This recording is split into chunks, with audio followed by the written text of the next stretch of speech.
Olá! Seja muito bem-vindo ou bem-vinda a mais um episódio da Vida Secreta da Vida Secreta dos Outros Casais. Como é que vocês estão? Olhem, eu estou a gravar isto super baixinho porque estou a gravar isto à noite. No momento em que eu estou a gravar isto são 23h24. Pá, caraças, perdi as 23h23, eu gosto tanto de ver horas iguais. Enfim, pronto, 23h24 e por isso estou a falar um bocadinho mais baixinho.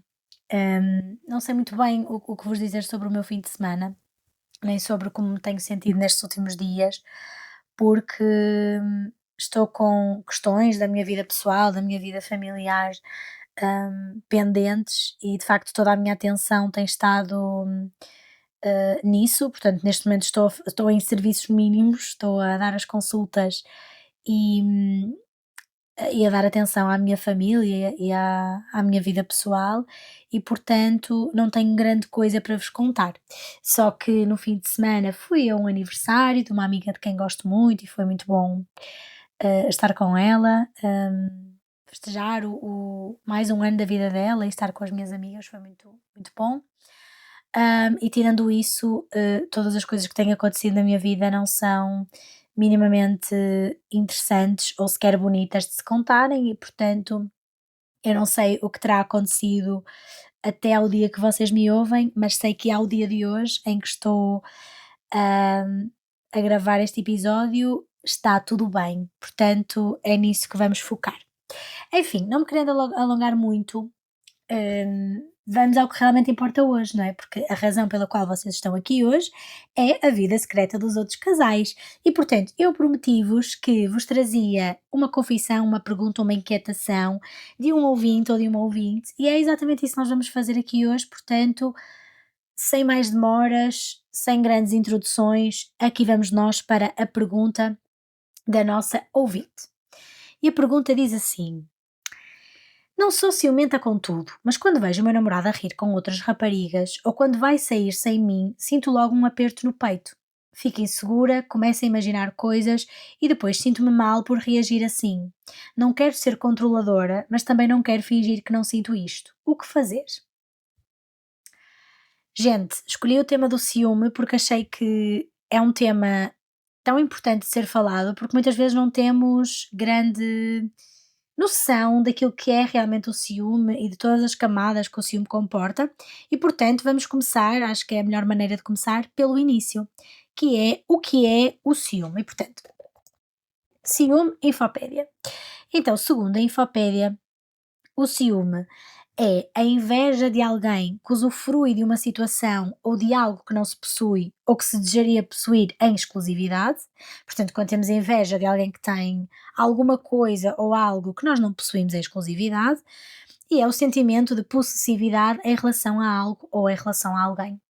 É o sentimento gerado pelo desejo de conservar alguém junto de si ou por não conseguir partilhar afetivamente essa pessoa. Sentimento gerado pela suspeita de infidelidade de um parceiro. Portanto, podemos concluir com esta definição super básica do dicionário que o ciúme é uma emoção que comporta até várias camadas e que tem a ver com coisas relacionadas com possessividade, exclusividade, hum, infidelidade, enfim. Então, posto isto, aquilo que eu vos queria perguntar é: será que sentir ciúmes é normal? O que é que vocês acham? Eu sei que esta pergunta é uma pergunta que divide muitas opiniões. Há pessoas que acham que sim, que sentir ciúmes é perfeitamente normal. Há quem esteja a pensar que não. Há quem vá dizer que depende. Enfim, mas aquilo que eu queria trazer-vos é que, independentemente de ser ou não normal sentir ciúmes, a verdade é que sentir ciúmes é bastante comum. Que é uma diferença, não é? Sentir uma coisa ser normal e uma coisa ser comum são coisas bastante diferentes e, portanto, por uma coisa ser normal ou não pode dividir opiniões, mas ser comum eu diria que é unânime, não é? Nós sabemos que sentir ciúmes é bastante frequente. E a verdade é que nós temos muito esta tendência para achar que os ciúmes são uma coisa terrível, são uma coisa que um sentimento que nós não podemos sentir e que temos que eliminar a toda a força. E isto é muito, eu vejo isto a acontecer muitas vezes, né, esta culpa por sentir ciúme, mas deixem-me dizer-vos que sentir ciúmes, antes de mais nada, não é uma falha de caráter ou uma forma de querer ter controle sobre a outra pessoa. Os ciúmes são uma emoção e as emoções servem para nos dar informação importante para sinalizar um processo qualquer que está a acontecer dentro de nós e sobre o qual nós precisamos de informação para poder gerir e agir. Até porque, se nós pensarmos, o ciúme tem uma componente biológica e evolutiva muito forte, muitas vezes relacionada até com a questão dos vínculos sociais, com a preservação dos vínculos sociais e com a competição reprodutiva. Durante muito tempo, nós precisamos do ciúme para assegurar que continuávamos a ter um lugar no grupo, no caso, um lugar na sociedade, vá. Um lugar que, na verdade, também garantia a nossa sobrevivência, porque sem o grupo nós não conseguimos sobreviver. E ainda que isso não aconteça hoje desta forma tão estanque, não é que eu preciso da sociedade, não é que eu preciso do grupo para sobreviver, pelo menos não do ponto de vista fisiológico, porque eu consigo, ainda que eu não pertença a um grupo específico, eu consigo comprar comida, garantir as minhas necessidades básicas e necessidades de segurança. A verdade é que as minhas necessidades sociais ficam por suprir, e isso pode ser, não é necessariamente um perigo à minha sobrevivência fisiológica, mas é um perigo à minha sobrevivência social. E isso é uma coisa que nos atormenta muito enquanto seres humanos. Se nós repararmos bem, o ciúme alimenta-se de diferentes inseguranças nos diferentes grupos sociais. Por exemplo, os homens alimentam o seu ciúme de uma forma diferente das mulheres. O mesmo acontece na adolescência, ou na vida adulta, ou na terceira idade. Existem pontos comuns no ciúme, obviamente, independentemente do género, da condição social, da fase da vida, etc. Mas existem também diferenças na forma como nós sentimos estas inseguranças.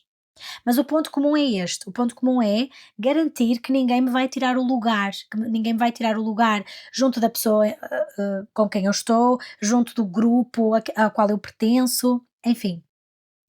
E isto leva-me ao ponto seguinte, que é a expressão do ciúme também é altamente influenciada pelo ambiente social e cultural em que nós vivemos. Por exemplo, na nossa sociedade, o ciúme é muitas vezes aceite e encorajado. As mulheres não confiarem noutras mulheres, as mulheres serem vistas como ladras de maridos, cabras calculistas, os homens também não confiarem noutros homens por esta ideia de que os homens só querem sexo e vão atirar-se à tua esposa porque só querem ir para a cama com ela. Enquanto que noutras culturas o ciúme não é nem incentivado nem encorajado, nem aceite, é até muitas vezes visto como inadequado porque coloca em causa a honra e a integridade não só da pessoa com quem estamos, mas da pessoa de quem temos ciúmes. Há culturas em que isto acontece. Portanto, isto leva-me a pensar que talvez o problema não esteja no sentir ciúmes, que, como já vimos, pode ser natural do ponto de vista evolutivo, mas sim naquilo que nós fazemos com esses ciúmes. Porque eu não custa-me a crer que nestas culturas não exista ciúme. Acho que o ciúme não é incentivado e altamente encorajado e até conversado, sabem, em cima das mesas de café. E há aqui outra coisa que eu vos queria trazer, que acho sempre importante, que é esta ideia de que o ciúme, ainda que seja uma emoção muito difícil de gerir, um sentimento muito difícil de gerir, a verdade é que ele pode ser vivido de forma saudável e pode até contribuir positivamente para a relação. Eu costumo dizer isto muitas vezes. Quando o ciúme é bem canalizado e quando está bem integrado no nosso leque de emoções, no nosso autoconhecimento, quando nós sabemos bem de onde ele vem, que é um ponto muito importante e que vamos falar também a seguir, quando este desejo, quando este ciúme está bem canalizado, ele até pode dar um boost no desejo pela outra pessoa, porque na verdade até nos ajuda a compreender que aquela pessoa não é nossa, aquela pessoa é livre de se ir embora quando ela quiser ir embora. E não está totalmente no nosso controlo tê-la na nossa vida. Ela está aqui porque ela quer estar aqui. E isso pode ser muito poderoso do ponto de vista do desejo, do ponto de vista da chama, da paixão que se reacende numa relação mais longa. Até porque, e penso que podemos concordar com isto, nos dias de hoje o ciúme está cimentado no medo de perder a pessoa. E vamos falar um pouquinho sobre isto, que é sempre importante, e pegando até na frase da nossa ouvinte que dizia: fique insegura, comece a imaginar coisas e depois sinto-me mal por reagir assim. Gostava de perguntar, que acho que é mesmo importante, de onde vem esta insegurança? De onde é que ela vem? Qual é que é a sua origem? É que, regra geral, a insegurança é algo que nós já carregamos connosco e que existe independentemente da relação. Ainda que, e atenção ao que vou dizer, atenção, atenção, possam existir comportamentos no outro, ou seja, na pessoa com quem estamos, que até reforcem essas inseguranças já existentes, como a indisponibilidade emocional, o distanciamento, ter brincadeiras que nos desrespeitam de alguma forma, comparar-nos com outras pessoas, enfim. Mas ainda assim, aquilo que quero dizer é, geralmente, esta insegurança surge de experiências passadas, negativas, de baixa autoestima, de crenças enraizadas que temos sobre nós ou que temos sobre os outros. E de que forma é que isto acontece?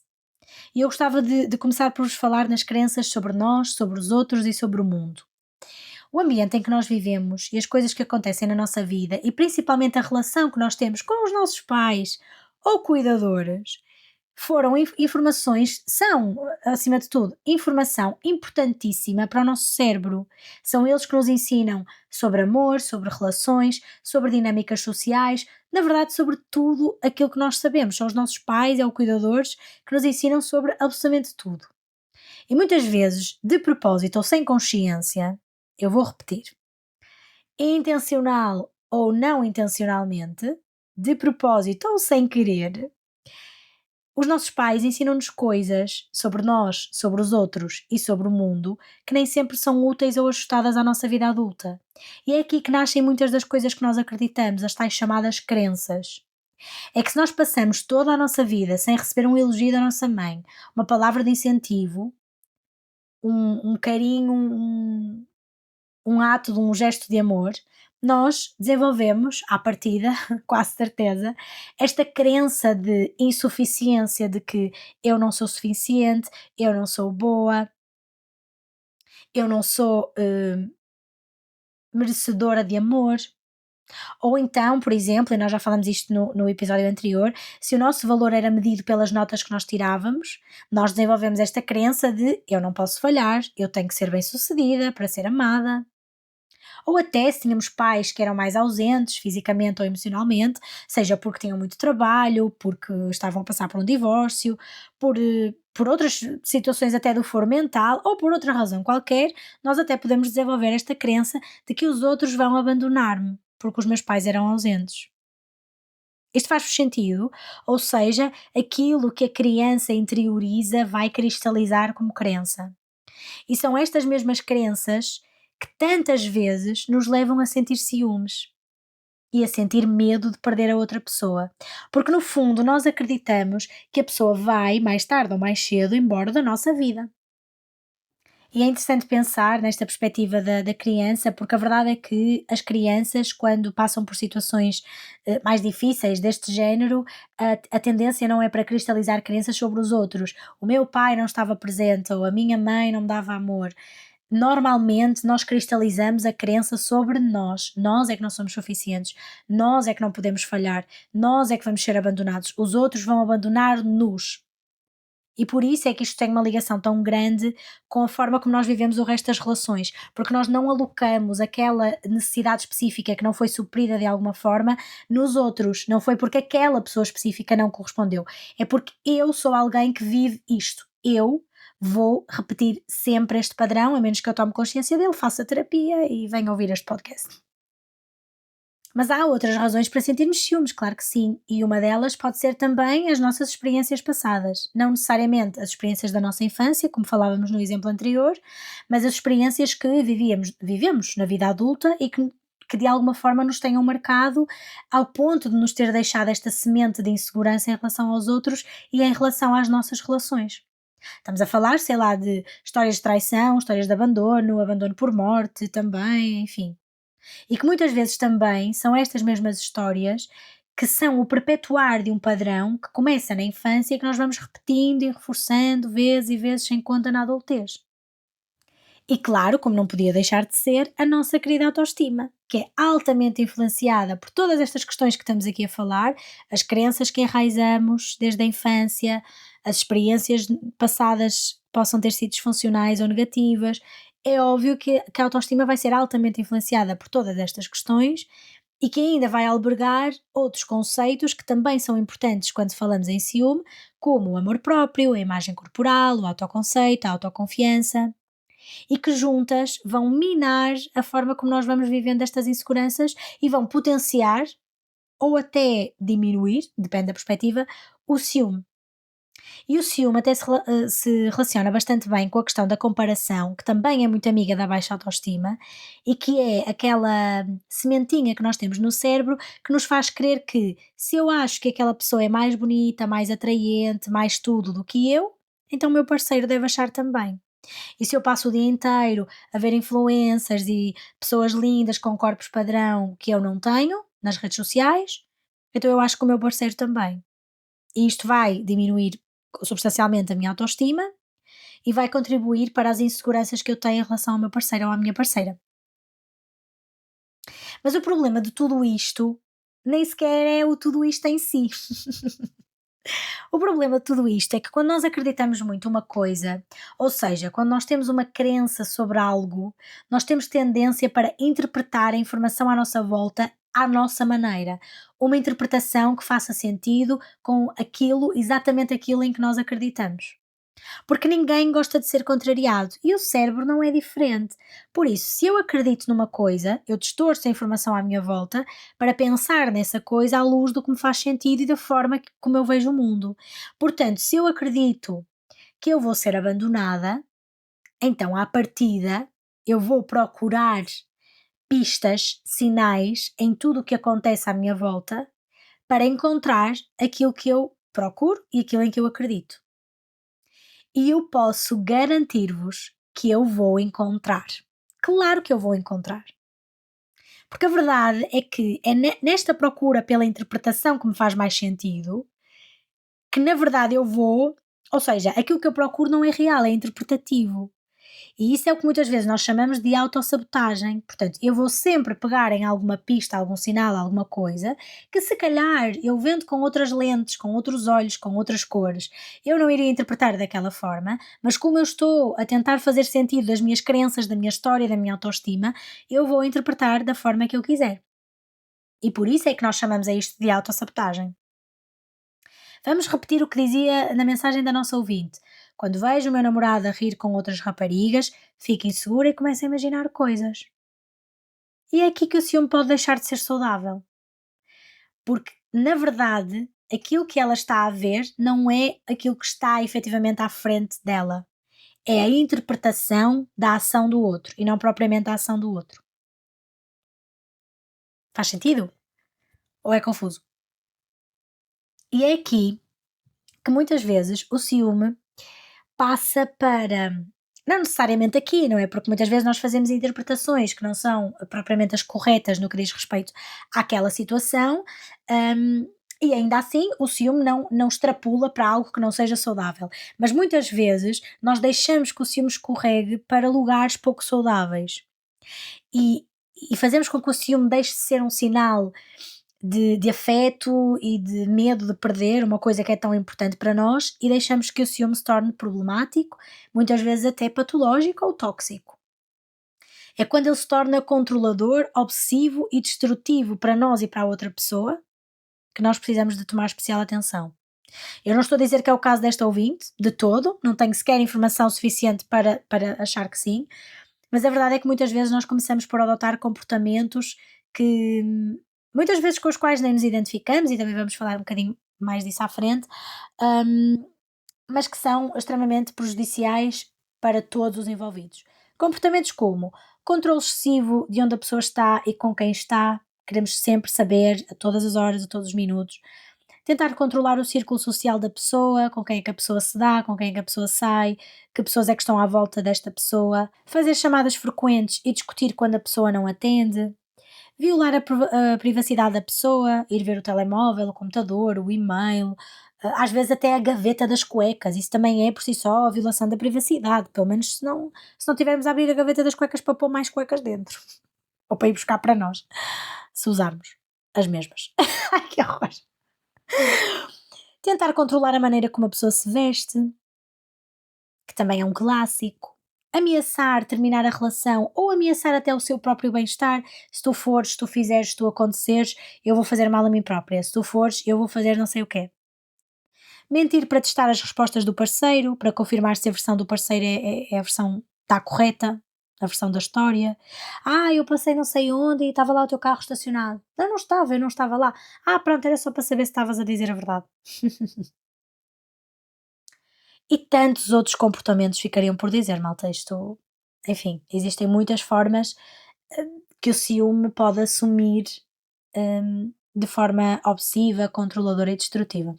E eu sei que é muito fácil cair nesta esparrela de ai que horror, as pessoas que fazem isto são tão tóxicas, tão agressivas, tão controladoras.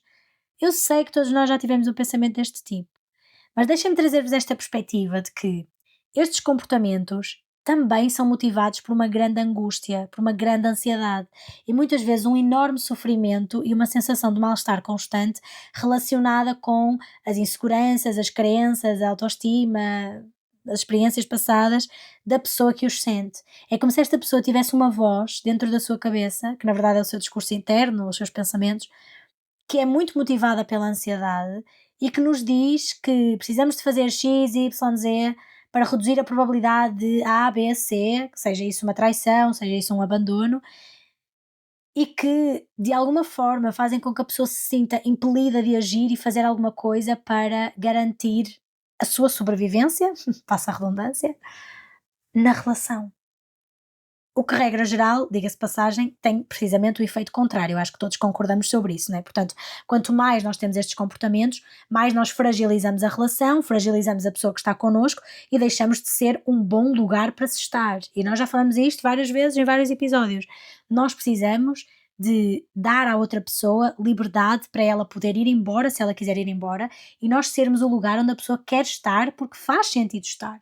E não porque tem que estar por medo de repercussões, por medo que nós façamos mal a nós próprios, por medo de, enfim, do que seja. Faz sentido, certo? Então, pergunta à nossa ouvinte: não quero ser controladora, mas também não quero fingir que não sinto isto. O que fazer? Então, em primeiro lugar, perceber se isto é de facto uma questão tua, motivada por estas crenças, pelas experiências, pela autoestima, por tudo o que falamos aqui, ou se é sobre o teu parceiro e a falta de confiança que ele te transmite, não só em palavras, mas em atos e omissões, que também é uma possibilidade, não podemos excluir essa possibilidade. Portanto, o que é que eu quero dizer? Nós precisamos de perceber se o ciúme é sobre ti, sobre as tuas emoções, sobre a tua ansiedade, sobre a tua insegurança, e se sim, a solução precisa de recair sobre ti. Porque não vamos esquecer que nós somos responsáveis pelas nossas feridas, não é a outra pessoa que é responsável por elas. Neste caso, se nós percebermos que de facto tem a ver connosco, eu diria que é importante procurar ajuda profissional para conseguirmos agilizar não só os comportamentos que podem advir desse ciúme, mas também o pensamento e a angústia e a ansiedade que traz à nossa vida e que podem transformar a relação numa dinâmica muito pouco saudável para todos os envolvidos. Portanto, o primeiro passo é reconhecer: eu estou com ciúmes. Não fingir, não desvalorizar, perceber de facto aquilo que é e é o que é. Eu estou com ciúmes. E de onde é que eles vêm? O que é que está por trás deste ciúme? Isto é muito importante. Depois, é importante também perceber que a outra pessoa, como já falamos, é livre de se ir embora e por isso, se ela está contigo, é porque decidiu ficar. Porque quanto mais nós apertamos a areia que temos nas mãos, mais ela nos escorrega nos dedos, malta. Eu digo isto muitas vezes em consulta. Portanto, se nós queremos que alguém esteja feliz connosco, se nós queremos que alguém queira estar neste lugar e acompanhe, faça o papel de companheiro, de parceiro, acompanhe a nossa vida, nós precisamos de garantir que somos esse lugar seguro e saudável para essa pessoa estar e que essa pessoa também o é para nós, claramente. E como é óbvio, como não podia deixar de ser, comunicar. Comunicar sobre esta insegurança, sobre o que te vai no pensamento, não numa perspectiva de castrar o outro de viver a sua vida da forma que lhe faz mais sentido. Obviamente não vamos comunicar, isto deixa muito ansiosa, portanto não podes fazer isto. Portanto, nós temos que respeitar os limites previamente estabelecidos na relação, mas comunicar na perspectiva de dar conhecimento sobre como te sentes para que isso possa tranquilizar, para que isso te possa tranquilizar e trazer o apoio e o carinho que tu precisas, sem anular a outra pessoa, mas protegendo a relação. E isto até me faz lembrar sobre o Benny Blanco e a Selena Gomez. Eu não sei se vocês estão a par desta relação, mas eu vi alguns numa entrevista que o Benny Blanco e a Selena deram num podcast, não sei exatamente que podcast era, mas que o Benny falava sobre a importância de, se nós sabemos que aquela pessoa teve um passado difícil no que diz respeito a traições, no que diz respeito à insegurança, à desconfiança, e se nós sabemos que tranquiliza aquela pessoa enviar uma mensagem quando chegamos do trabalho, ou se tranquiliza aquela pessoa dizer-lhe mais vezes que a amamos, que não vamos a lado nenhum, que estamos com ela porque queremos estar, se nós sabemos que isso vai ajudar a uma paz e uma tranquilidade, porque é que nós não haveríamos de o fazer? Se eu demoro um total de 3 minutos ou até 30 segundos a enviar uma mensagem, porque é que eu não haveria? E eu achei isto super interessante, porque quando nós comunicamos, e é este o meu ponto, quando nós comunicamos exatamente a nossa necessidade sem atacar ou anular a liberdade do outro, nós conseguimos muito mais facilmente ser um pouco Benny Blanco, que era isto que ele estava a dizer em relação à Selena Gomez, que para ele não lhe custa nada, sabe sobre o passado da Selena e sabe que não tem nada a ver com ele especificamente ou com o quanto ela não confia ou confia nele. E é aqui que nós começamos a ser uma equipa. É aqui que o casal se torna uma equipa e é aqui que faz sentido que, sem anular a nossa liberdade, nós possamos ajudar a outra pessoa a viver de uma forma mais tranquila e a ter o mínimo dano nas feridas que já lá estão. Portanto, no fundo, não é nossa responsabilidade curar a ferida do outro, mas nós podemos ajudar a outra pessoa a cicatrizar com o mínimo dano possível. Ajudar, não é tomar responsabilidade, é ajudar, ok? Sem anular, obviamente, a nossa liberdade e aquilo que nós queremos fazer e o que faz sentido para nós. Portanto, se nós conseguirmos este equilíbrio, comunicação, empatia, ser equipa, é só natural que os ciúmes vão acalmar, porque muitas vezes os ciúmes assentam nas dinâmicas disfuncionais, que podem não ser as atuais, podem ser as passadas, mas quando nós conseguimos quebrar esse padrão e viver dinâmicas mais saudáveis, os ciúmes podem diminuir. Diminuir, vá. Não vou dizer desaparecer, vou dizer diminuir, porque cada caso é um caso. Porque o casal se une, porque o casal conecta-se. E isso dá lugar a coisas boas, dá lugar à segurança, à confiança. Uma confiança que é construída e não exigida. Se é que isto faz sentido. Eu acho que sim. E pronto, malta. É isto que tenho para vocês hoje. Espero que vos tenha feito sentido, espero que tenha gostado, espero que a nossa ouvinte tenha dado aqui um abracinho no seu coração. A procura de ajuda pode ser muito importante, deixo também este reforço. Deixo também o lembrete de que podem enviar-me as vossas histórias, as vossas questões, confissões, o que vocês quiserem para o link que eu deixo na descrição do podcast, para que eu possa trazer para aqui mais histórias e dissecar essas mesmas questões à luz da psicologia, da sexologia e dos relacionamentos saudáveis. Portanto, espero que estas reflexões vos tenham sido úteis, espero por vocês nos comentários, quero muito saber o que acharam. Obrigada por me ouvirem e beijinhos!